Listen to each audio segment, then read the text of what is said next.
Hi, thank you for taking an interest in my poster. My name's Richard and I'm a second year PhD student here at the University of Glasgow. I'm working in collaboration with the Scottish SPCA, and the main thrust of our work is looking at environmental enrichment of dogs in rescue and rehoming centres. Now, as part of this, heart rate variability is our main measure of effect, so we're really keen to get to the bottom of what it can do for us and how it works. So, what I've put on the poster is 4 things which I really wish I knew 2 years ago when I first started this. Right, the first of them is that the polar system we're using is pretty much the same as a clinical ECG. And we did this to put my own mind at rest. If you've ever used a polar system, you'll know that the output of it is just a series of numbers, and it's very difficult to tell what you're getting.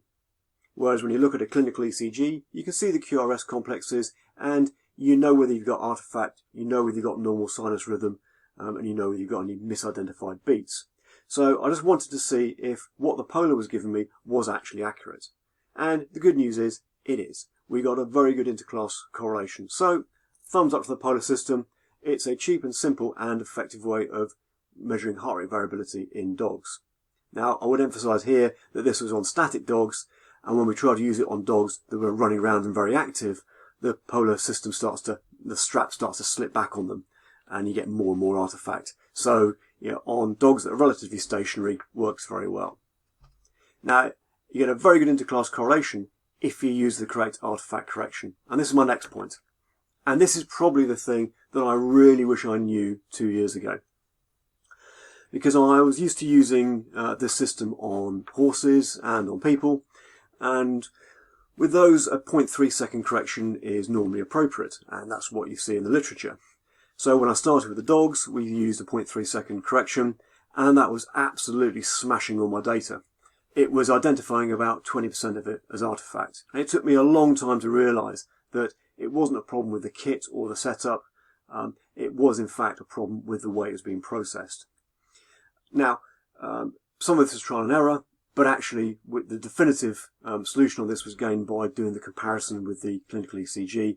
And you look at the 4 graphs that are on the poster, and you see by applying a very, very modest correction, it takes out the obvious outliers, but it doesn't do damage to the data and brings it very much in line with the data from the ECG. So if you're using dogs, a 0.9 second correction. The third thing is reference levels. Obviously did a lot of reading when we started this, and every paper we read had a different range of heart rate variabilities reported. So what I've done here is give you the baseline levels at 4 different locations. Now, in all the locations, the dog's behaviour was pretty much the same. So the recordings were taken when the dogs were relatively relaxed. They were sat down, or just pottering about in their kennel. They certainly weren't running around, barking, or getting particularly excited. So generally, behaviourally, they were behaving the same. Although the 4 different locations were very different. The vet school, nice and quiet. The rescue centres, by very nature, are generally louder, noisier environments. And you can see there that we are getting very different baseline readings at those different locations. Now, what we haven't done is drawn a line yet and said, okay, above this level dogs are stressed, below this level they're relaxed.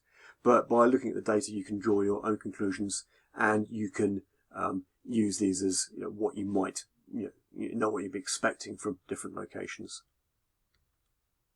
Now, the final point on the poster is the use of LF power. Now, there's a lot of talk in the human literature challenging whether LF power and therefore also LF-HF ratio are any good as a metric, or reliable. And basically what we found is, no, they're not, for a whole range of reasons. But primarily, when we look at our data, and we've looked at a lot of heart rate variability measures other than the ones reported in the poster, and every single one of the other ones, all the time domain, all the non-linear, and the high frequency power, all follow the same pattern every time. Low frequency power did not. There was no discernible pattern there that it followed. So, in line with the human literature as well, we would suggest that you don't touch low frequency power or the LF-HF ratio for measuring dogs. Now, the final point I've got here is something I've mentioned in the abstract but didn't put on the poster, and this is the effect of age and of sex.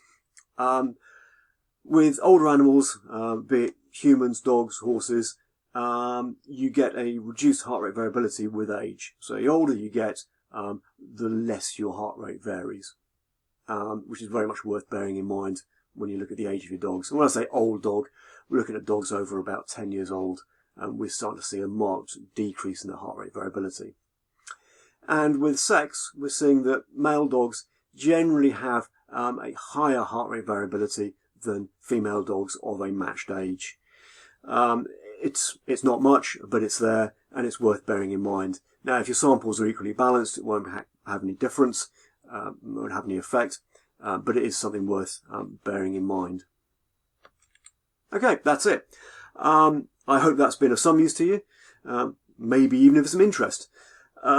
If you have any questions on that, please feel free to contact me either via email or through Twitter, and I'll be happy to answer any questions you might have.